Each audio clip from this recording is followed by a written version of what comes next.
Hi everybody, it's Jane from Jaynestitches.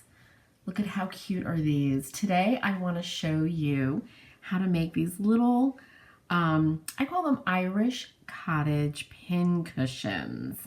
I visited Ireland and I fell in love with those little seaside cottages that you see, these little farmhouses, and designed a pincushion pattern.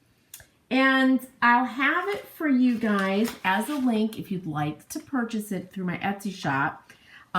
You'll see the pieces like this.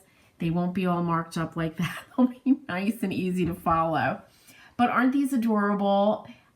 They are pincushions, and I show you guys how to put a little sand sachet, I'm calling it, so that they're weighted, so that they'll always stand upright. I found when I made my first one that if you watched, it's in my floss tube, one of my floss tubes, it might be the first one, and I just didn't like how it came out, so I took some time and remade the pattern, and also added this embroidery that you can see happening around all the lines of the pincushion.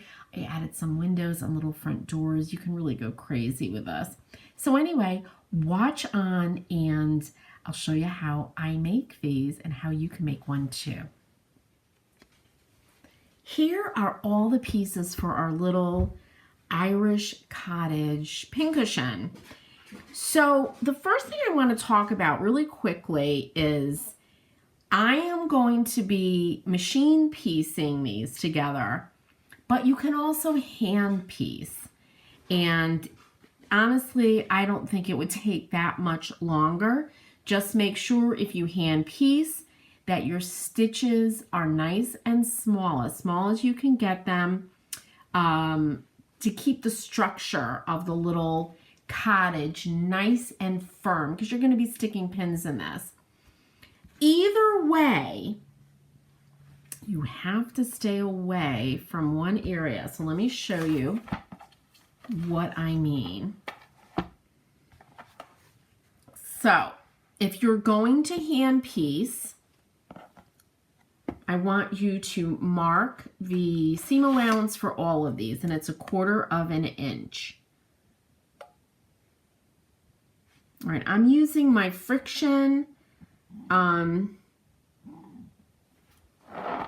That's fine. You can use a pencil because this is on the inside. Just make sure you don't press anything once you do this, because your friction marker will quickly disappear and you'll have to do it all over again.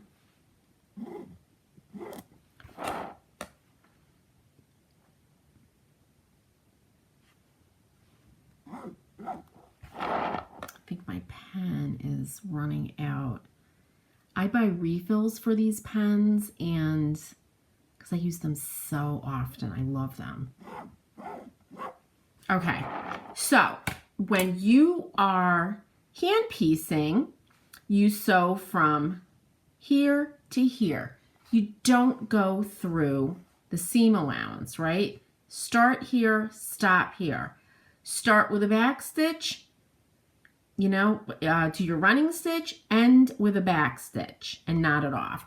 Now, when you're machine piecing, it's the same thing. And let me get a little bit closer here.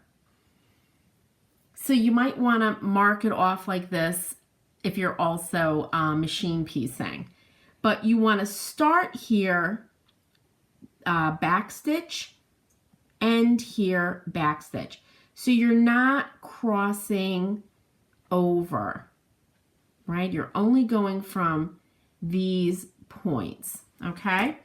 So what we're going to start with is the bottom. For the bottom piece, we have our 2 pieces here. We're going to put them right sides together, like this. You can throw a couple of pins in.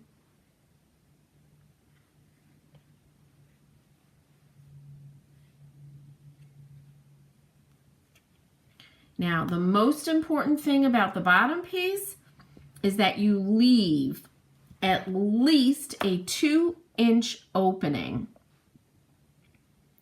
So I mark that.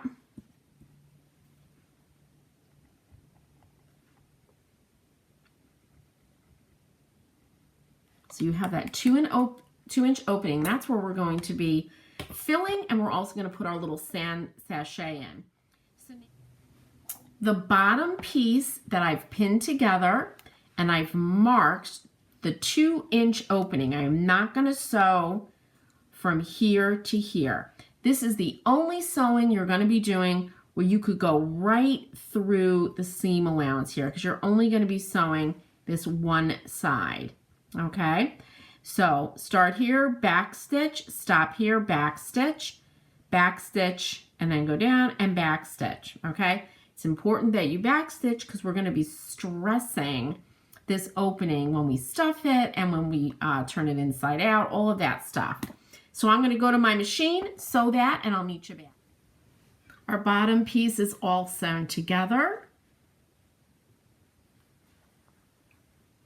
And actually, you could finger press.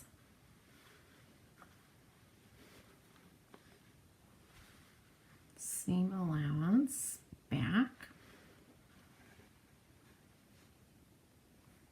So this is the bottom.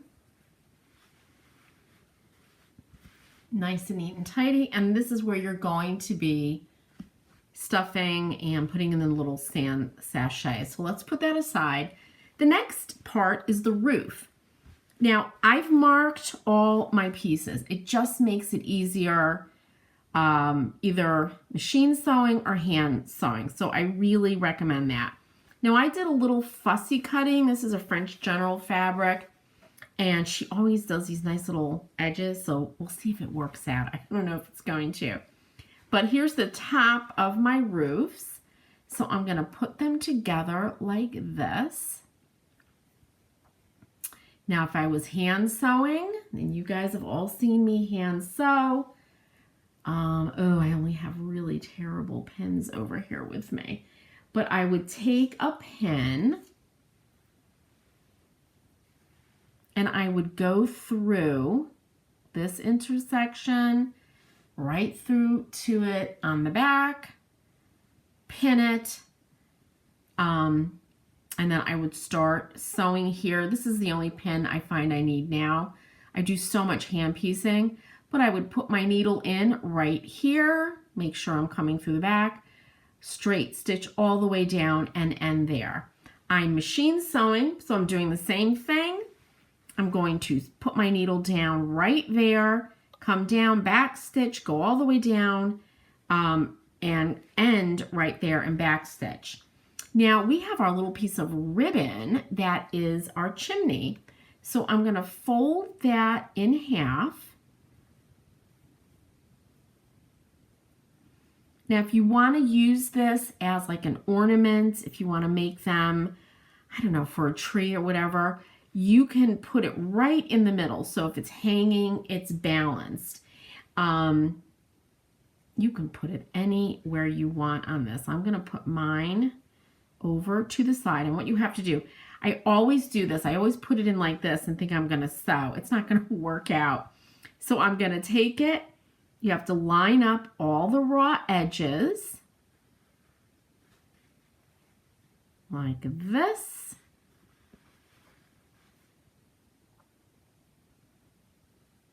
Pull that up a little bit. And then I'm going to pin.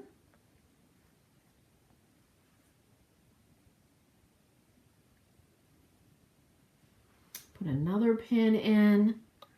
I'm going to go over to my machine. I'm holding this ribbon in. If I pin through this thick cotton ribbon and my fabric, it's just going to be all bendy. So I'm kind of holding it.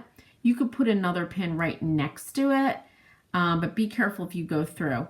But I'm going to go machine stitch from here to here, back stitching at each end, and I'll meet you back here. Here's the little roof. How cute is that? And there's the chimney. So now what I'm going to do is sew these gable ends. So the two pieces that have the peaks on the long side, I'm sorry, the short side of our bottom piece, right? So here's the front walls, so you can just line them up just to make sure. If it's too long, you know you have the wrong end. So I'm going to take these, fold it over right sides together, and we're doing the same thing now. Every seam is the same. I'm sewing from this point 1/4 of an inch in, back stitch, sew across, stop there, back stitch, whether you're sewing by hand or machine. I'm going to do this side, and I'm going to do this side. Just make sure when you're doing the second one that you push away the point from the previous one so you don't get that caught in your seam. Here are 2 gable ends sewn on, and what I'm doing now, so it looks like this when you bring it off your sewing machine table, I want you to finger press, don't stretch, don't pull it, but finger press, or if you have one of those little rolly things, use it. I'm not going to use my iron because I used my friction pen and all my lines will disappear. So I'm giving this a nice finger press. This is one reason to use a pencil, because it does make a difference when you have a nice sharp seam here. You can even do this. And I do this because I'm thinking about when I fill this, I don't want my seams to kind of fall in. So I'm turning this side around, same thing.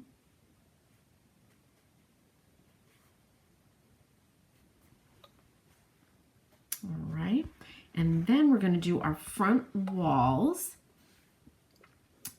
just like we did these.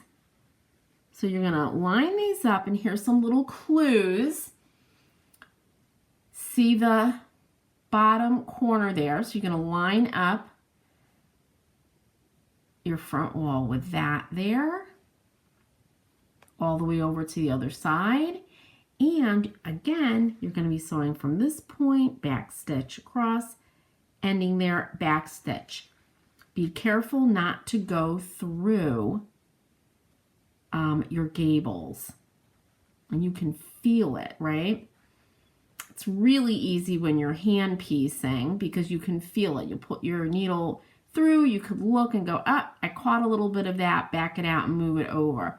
Over at your machine, I have a mark on my foot that shows me where 1/4 inch is, and that's actually what I'm following for my seam allowance here. But you don't want that needle, especially when you back tack, to catch the gable ends or any of these seams to do that. So I'm going to go sew here, right sides together for the opposite wall, do the same thing, and I'll meet you back here. So we have our 4 walls, and now we're ready to sew up the sides and put the roof on. So we want to sew these together. Let the middle fall in. Do you see what I did there? Just as I pulled this together, let it fall in because it gets the fabric away from that intersection there. It makes your life easier. So now I'm just going to sew. Same thing from there to there, back stitch at either end, and I'm just going to go around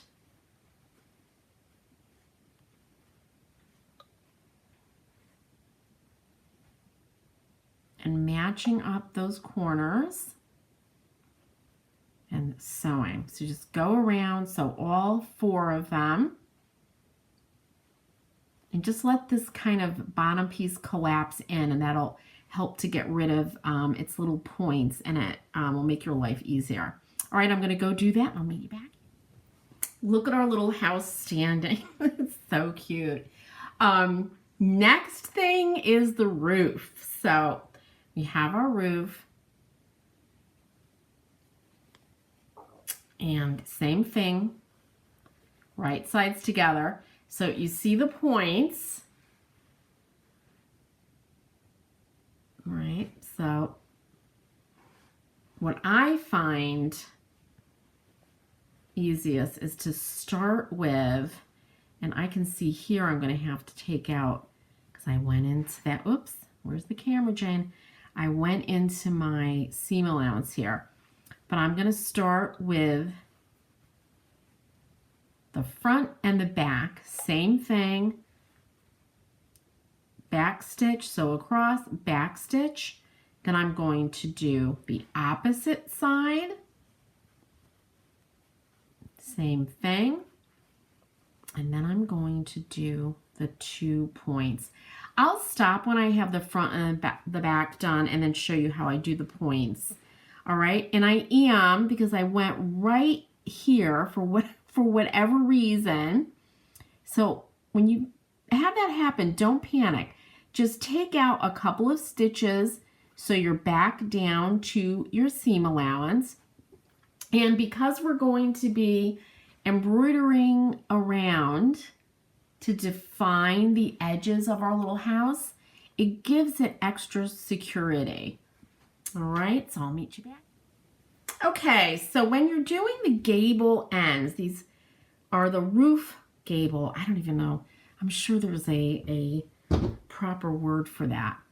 It's just the same thing. There's a lot going on, so you just want to, I start from the bottom to the point, bottom to the point. And all I'm thinking about is going from this point to this point. So I line that up. Now this is on the bias, so be careful.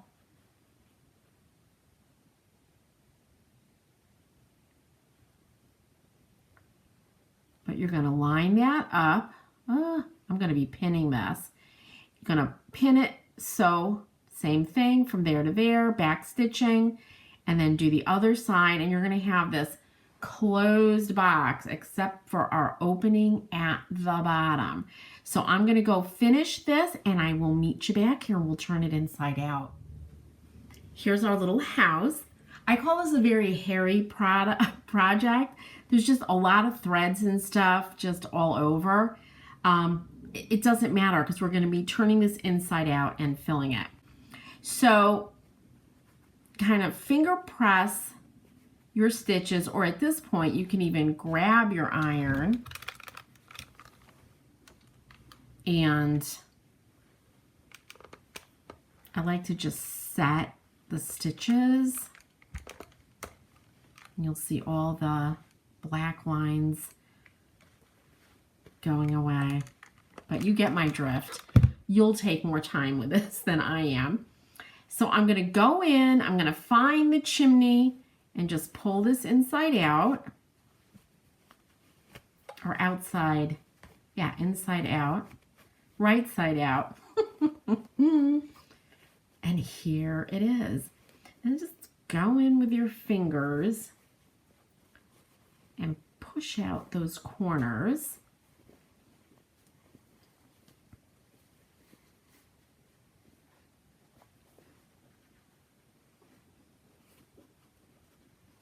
And what I'm actually going to get, I'm looking around for now, is my little corner turner. But I am going to get that. In the meantime, I can use a crochet hook. Use the round end, and you can push out all the corners and kind of run that crochet hook down your seams like this. Come up there to the peak, push that out, and you get my drift. You just go all around like this, pushing out all the corners. And then, if you really want to be good, get this one down here.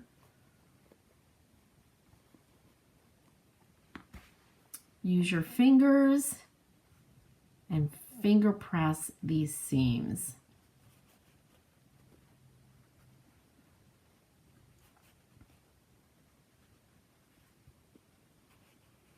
because as we all know, as sewers, they tend to get sucked in like that one is right there. So just find that seam,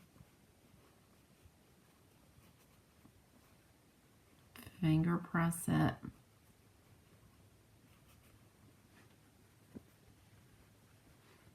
and you'll see your little house pin cushion take shape. Now I am going to sew the little sachet, and then after I do that, I am going to go around and really take my time, get my point turner, and get these seams nicely finger pressed, push everything out, and I'll meet you back here. But before that, I'm just using some Osnaburg fabric. I think that's how you pronounce it. And these are just two little, what is it? It's 2 inches by 2.5 inches. And I'm going to put that together like that, mark an opening, and it does not matter what size your opening is. You're just going to go around 1/4 of an inch or whatever you're comfortable with. Again, it doesn't really matter because it's going inside the pincushion. 1, 2, 3, 4, and 5 back stitch here and here, and then turn that right sides out. You don't even need to clip the corners, because again, it's just, it's going to be put inside. We don't need to have neat and tidy corners. All right, I'm going to go do all that, and I'll meet you back here. Here's the little sachet, I'm calling it, because I don't know what else to call it. I'm going to turn it right side out like this.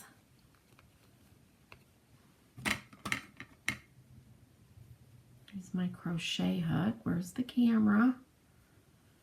Just push it out.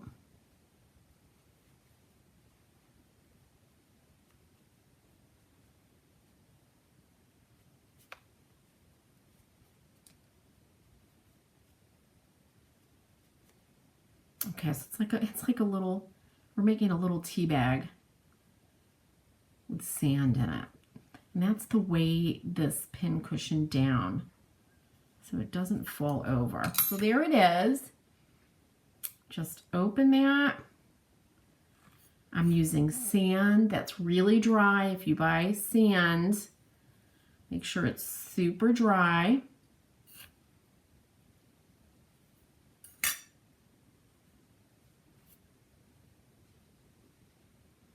And don't fill this too much.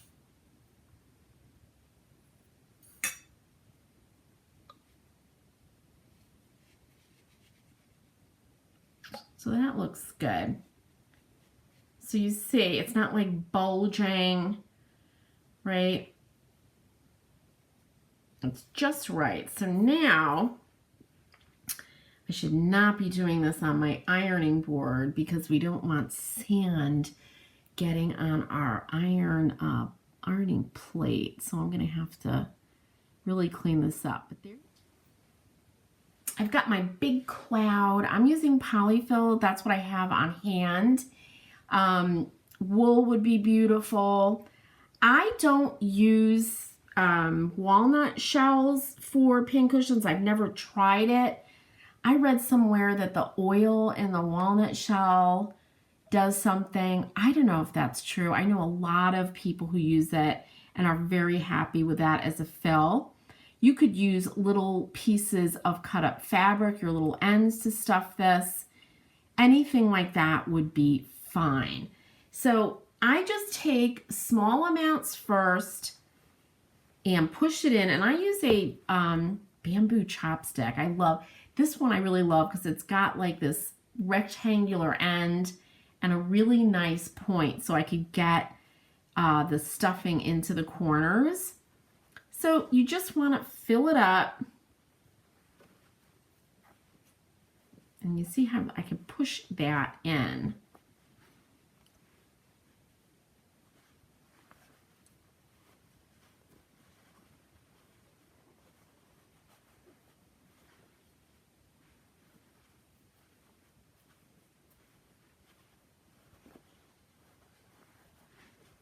And our little house starts taking shape.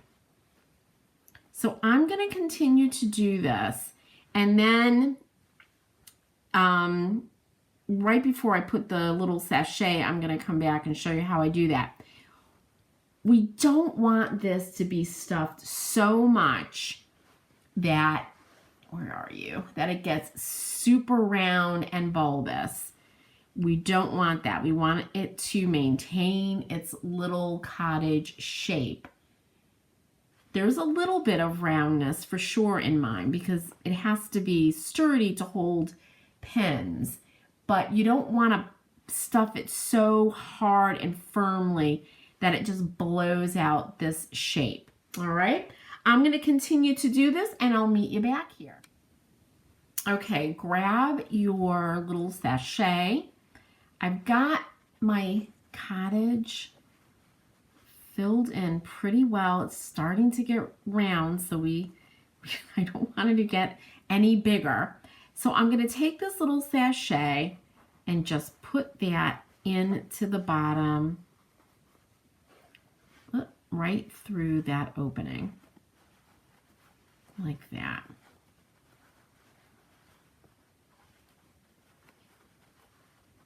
Make sure it just lands in the middle, and then you see this will just always right itself. So now that I've done that, I want to move the filling around a little bit. So I can reach in with my chopstick like this, go into the corners like that. And if you find, like in other areas, in corners, it's a little bit lacking or it's pulling out, you want to push some of that, grab an embroidery needle with a point, not the round tip. Just go into the fabric and just kind of swoop the filling up into the area or wherever you want it. I'm just kind of pushing it around, and it went up in here. And I do this with my dolls, and it really works. So you can kind of push it around, get it where you want it to be, and then you're going to grab your needle and thread, and look at that, it just writes itself, and you're going to just ladder stitch this closed. And you know, you could also do the whip stitch if you want to see your stitches. Sometimes we like to see those. And it's on the bottom, so it's not super visible. But I'm just going to go in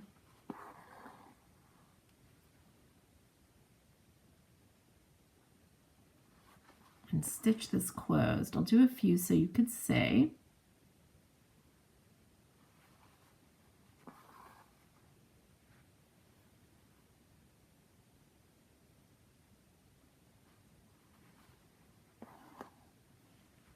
But you see, and then you pull it, and they just disappear. There you go. So I'm going to go along, knot it off like I did with the little sachet, and I'll meet you back here because the next part is going to be defining all the edges within. Here's our little house all stuffed. It's a little blobby, which I think is super cute. You could totally leave it like this. These would be great in a little Christmas village, a little holiday village. They don't have to be pincushions. Have fun with them. I'm going to do a part 2. So I'll split this tutorial in 2, and I'll show you how to embroider around the edges, put the little door and windows on, which is super easy. And if you want the pattern, if you look in the description below, I'll have a link to it in my Etsy shop. So I'll see you guys next time for part 2 of how to embroider our little Irish cottage.